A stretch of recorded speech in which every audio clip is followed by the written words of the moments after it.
Angibingelele ngiphinde futhi nginamukele la kuNqambothi Media TV 18. Wengane zakwethu ngicela uma ukuthi uyavelela ikhasi.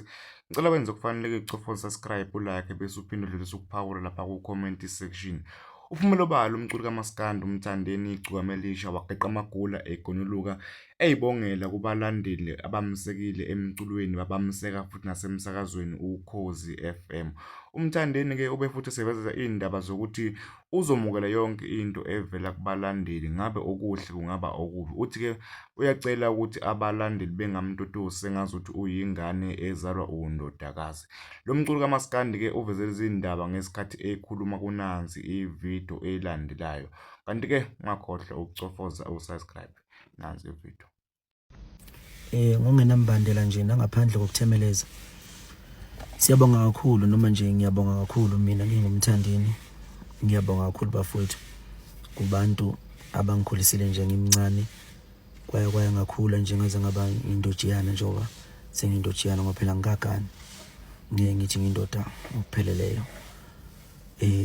Ngiyabonga kakhulu bafowethu zihlukene ke indlela engikhulise ngazo. Abanye abangikhulise ngokungisupporta benginika uthando kona yonke into engiyenzayo befa lapha engifa khona. Abanye bangikhulise ngokungishaya ngokuqwaqwada nangokungihlukumeza nangokungihlupha. Lokho kwangiqinisa ukhakhaya. Ngikhuluma nawe nje mina ngiyakwazi ukuphila esikhathini semvula futhi ngiyakwazi ukuphila naselangeni. Ngikwazi ukumelana nazo zonke izimo zempilo eziqhamukayo. Ngenxa yakho njalo ukukhuliswa yini bafowethu ngiyabonga. Nangivotela ngo-2023 kuyingoma lapha na iParis ngaphuma unombolo 2 kwaba into enkulu kakhulu leyo kumina. Ngingazi nje ukuthi ngiyophuma unombolo 2 Ukhozi FM umsakazo omkhulu kangaka nomdala nakangaka phuma unombolo 2 kwakuyinto enkulu phela leyo. Ukhozi nje luyinto ehlonipheke kakhulu kuthina sikhulile emakhaya le kwanje ayiphumi. Ziyazi ukuthi into ngisho kuthiwa ikhulume ukuphuma Ukhozini obezwa ngisho anti besho bethi kuzokaphuma indaba ezini Ukhozini babekhola yonke into ngalesa sikhathi sethu sama 80s. Nento iphuma ephepheni mayike yabhala ephepheni lonto kwakuba impela into indaba isegudwile kuthiwa uphume ngisho amaphepheni uyisigebengu impela lo mfana uyabona. So ke nje ngangazi ukuthi umuntu uyozebhala nasemaphepheni kanje kade zinomcimbi nje lapha na emdletsheni sama experience bhala lapha kwisolezo wabhalwa uyilanga yonke le nto le into umuntu ayibukela kude ngaleza khathi zakuqala. Kodwa ngenxa yesupport nje yini bafowethu siyayithola sibhala emaphepheni siyayithola sisemsakazweni ukudlala nje ngengoma emsakazweni sekuwesike nokuthola ukuthi uzophumela nombolo 2. Ngabonga nje kakhulu bafowethu kuleya nyanga. Ngaze futhi ngabonga nababephumelele bephuma nombolo 1 nabo ngababongela. Kwaze kwangena futhi u2024 nangivotela lapha sawina indondo record of the year. Kuyimina ngedwa nje uMaskandi. Lokho kwenza ukuthi uMaskandi unqobe lapha yana kuMasama irecord of the year. Kwayinto enkulu leyo. Kwangena futhi unyaka lapha naphinde nazovotela kuyigushi yahlukanisa unyaka.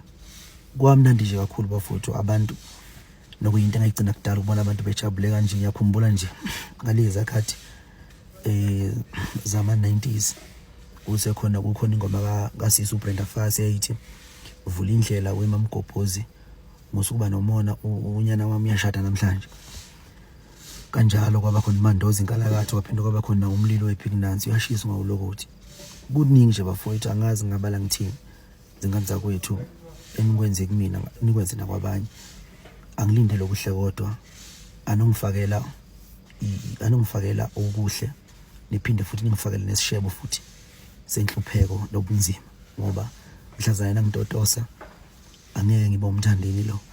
Angeke ngisaba umthandeni lona engangidala ukuthi fanele ngibe uyena kunomlando kumele ngiwushiye emhlabeni omuhle oyofunda nazizukulwane.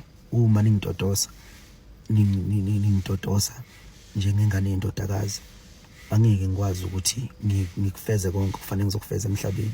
Cela ungarelax bafowethu ngicela kube busy ngayo yonke indlela ongaba busy ngayo. Uphose imba kophosa ibhodlela bafowethu.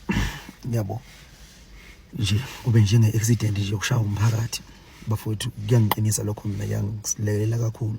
Ngiyabonga bafowethu kakhulu. wamashanda umfana, uyabonga.